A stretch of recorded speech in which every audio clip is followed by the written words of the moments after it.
d'après vous, est-ce qu'on peut quand même être rempli du Saint-Esprit et pécher? Ah, bah non, si maintenant on est rempli du Saint-Esprit, qu'on est chrétien, on ne devrait plus pécher. Non, je ne suis pas d'accord.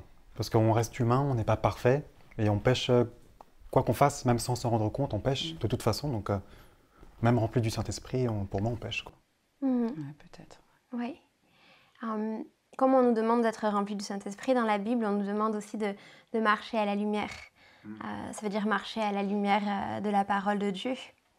Et quand on fait ça, il y a une promesse qui est liée à ça, qui est dans 1 Jean. Est-ce que tu voudrais lire, s'il te plaît? Ouais. Alors, c'est au verset 7. « Mais si nous marchons dans la lumière, tout comme Dieu lui-même est dans la lumière, nous sommes en communion les uns avec les autres. » Et bon, heureusement, le verset, il ne s'arrête pas là. Est-ce que tu veux continuer et lire la suite? Et le sang de Jésus-Christ, son Fils, nous purifie de tout péché.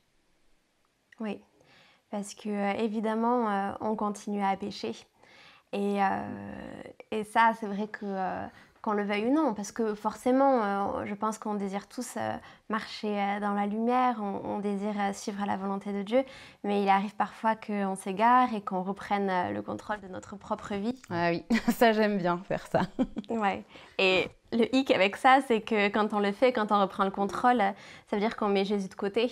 Et à ce moment-là, on n'est plus rempli du Saint-Esprit.